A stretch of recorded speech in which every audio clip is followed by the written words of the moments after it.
मरचू जंगल से लकड़ियां काटकर बाजार में बेचने गया, लेकिन उसे लकड़ियों के अच्छे दाम नहीं मिले। इस पर मरचू ने कहा, अरे भैया, इतने कम पैसे, इन पैसों में तो 2 वक्त का खाना भी नहीं मिलेगा। आप मुझे बहुत ही कम पैसे देते हैं। मैं इतनी मेहनत से लकड़ियां काट कर आता हूँ, लेकिन उनके पैसे मुझे बहुत कम मिलते हैं। भैया, तुम्हारी लकड़ियां होती ही इतनी कमजोर हैं कि मैं इससे ज्यादा पैसे नहीं दे सकता। तुम्हारी लकड़ियों के बस इतने ही पैसे बनते हैं। अरे भैया, कुछ ज्यादा कर दो ना। वो क्या है ना कि इन पैसों का तो कुछ भी नहीं आता। मैं अपनी जिंदगी कैसे गुजारूंगा।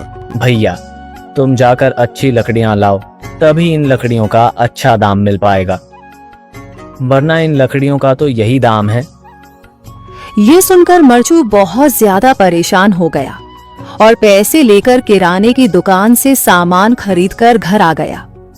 घर पहुंचते ही मरचू की पत्नी सीता ने कहा, अरे जी, सामान ले आए आप? हाँ जी, सामान ले आया हूँ।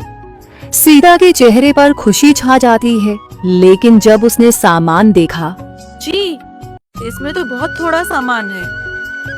हाँ सीता, मुझे पता है कि यह सामान बहुत थोड़ा है, लेकिन मैं क्या करूं? मेरे पास जितने पैसे थे, मैं उतने का ही सामान लेकर आ गया हूँ। इस तरह हमारा गुजारा कैसे हो पाएगा जी? आपको तो पता ही है कि हम कितनी मुश्किलों से गुजारा करते हैं। हाँ हाँ, मुझे पता है, लेकिन मैं कर भी क्या सकता हूँ? मेरे पास इतने पैसे ही नहीं कि हम एक अच्छी जिंदगी गुजार सकें। इतनी मेहनत कर रहा हूँ, लेकिन फिर भी मेहनत का फल नहीं मिल रहा। इतनी मेहनत से अच्छी लकड़ी काट कर आता हूँ, लेकिन मुनासिब दाम नहीं मिलता। मैं तो बहुत परेशान हूँ। क्या करूँ? कहाँ जाऊँ? अरे जी, आप परेशान न हो, आप कोई और काम देख लें। मैंने कई बार काम तलाशने की कोशिश की, पर किसी ने भी मुझे काम नहीं दिया। ये सुनकर सीता भी काफी ज्यादा परेशान हो गई। मरचू से सीता की परेशानी नहीं देखी गई। उसने अपनी पत्नी सीता से कहा, मैं फिर से जंगल की ओर जा रहा हूँ। अरे जी, अभी मत जाइए ना, वैसे भी शाम हो रही है। आप कल चले जाइएगा, अभी मत जाइए। ठीक है, अगर तुम रोक रही हो तो मैं नहीं जाता। मैं कल चला जाऊंगा। इसके बाद मरचू गांव में घूमने के लिए चला गया। तभी उसे एक आदमी मिला और उसने कहा, कहाँ जा रहे हो भैया? और सुनाओ, क्या हाल चाल है? जिंदगी कैसे गुजर रही है? अरे भैया, तुम्हें तो पता है कि लकड़ियां काटकर कैसे गुजारा होता है। हाँ भैया, तुम सही कह रहे हो। और आसपास के जंगलों में अच्छी लकड़ियां भी नहीं है। इसके लिए तो जंगल के अंदर जाना पड़ेगा। पर जंगल के अंदर तो काफी सारे जंगली जानवर होंगे। मुझे बहुत डर लगता है भैया, मैं जंगल में कैसे जाऊंगा?